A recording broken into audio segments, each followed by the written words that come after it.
বিচারকের স্বাক্ষর জাল করে প্রায় ৩৩ কোটি টাকা হাতিয়ে নিয়েছে একটি চক্র। এই ঘটনায় ২১ জনের বিরুদ্ধে মামলা হয়েছে। বিস্তারিত জানাতে সরাসরি যুক্ত হচ্ছেন সহকর্মী আব্দুল আলিম। আলিম, কাউকে কি এখন পর্যন্ত গ্রেপ্তার করা হয়েছে?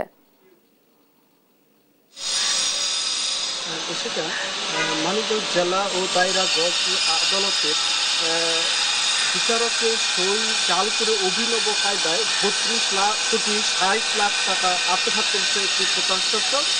এই প্রতারক চক্রের যে মূল হোতা জেলা ও দায়রা জজ আদালতের সহকারী হিসাব রক্ষক ইমরান নাজির এবং জেলা হিসাব রক্ষণ অফিসের ডিএফও এবং সুপার যিনি রয়েছেন তাদের যুগ সদস্য এবং জেলা আইনজীবী সমিতির ৬ সদস্য এর সাথে জড়িত এবং এই মোট ২১ জনের বিরুদ্ধে কিন্তু জেলা ও দায়রা জজ আদালতের জজ আদালতে কিন্তু মামলা হয়েছে।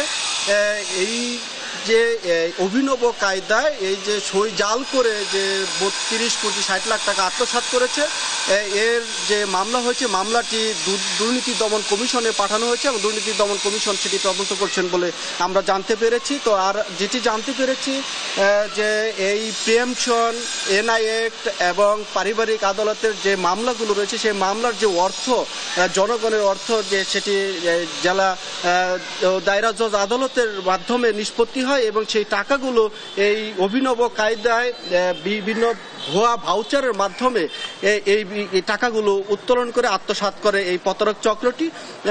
তো এই যে ইমরান নাজির যে সহকারী হিসাব রক্ষণ কর্মকর্তা এবং তিনি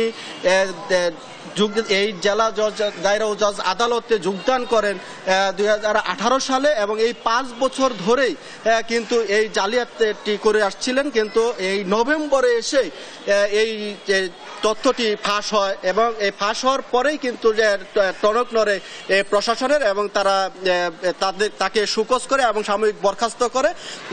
এই তথ্য ফাঁস হওয়ার পরেই কিন্তু ইমরান নাজির যে মূল হোতা এই জালিয়াত চক্রের, তিনি কিন্তু দুবাইতে পাড়ি জমিয়েছেন জানিয়েছেন। এবং আমরা যেটি জানতে পেরেছি যে এই ইমরান নাজিরের যে স্ত্রী, শালা, শ্যালক সহ এবং ৬ যে আইনজীবী রয়েছে তাদের মোট ২১ জনের অ্যাকাউন্টের মাধ্যমে এই টাকাগুলো তারা উত্তোলন করে আত্মসাৎ করে। এবং আমরা যে এই বিষয়ে কথা বলেছি জেলা পাবলিক যে প্রসিকিউটর যে নুরতাজ আলম বাহার রয়েছে তার সাথে, তিনি যেটি বলছেন যে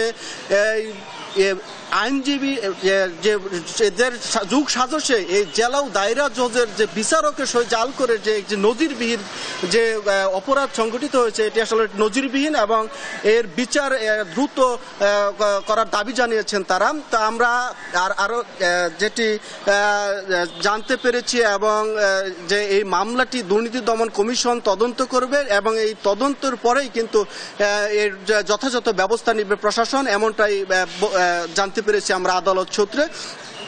এছাড়া আমরা যে আরও যেটি জানতে পেরেছি যে ইমরান নাজির যে সেই দুবাইতে গিয়ে কিন্তু ব্যবসা পরিচালনা করছেন, এটি নিশ্চিত করেছেন তার স্ত্রী আফিফা রহমান। এবং তার স্ত্রী যেটি বলছেন যে এই যে অর্থ আত্মসাৎ, যে এত টাকা যে সরকারি টাকা যে বিচারকের সই জাল করে যে আত্মসাৎ করেছে, এই টাকার যে চক্রের সাথে জড়িত তাদেরকে আইনের আওতার দাবি তার স্ত্রীও করেছেন। তো এই ছিল আমার কাছে মানিকগঞ্জ জেলা ও দায়রা জজ আদালত প্রাঙ্গণ থেকে যে প্রায় ৩৩ কোটি টাকা আত্মসাতের যে ঘটনা ঘটেছে তার বিস্তারিত। আলিম, অনেক ধন্যবাদ আপনাকে।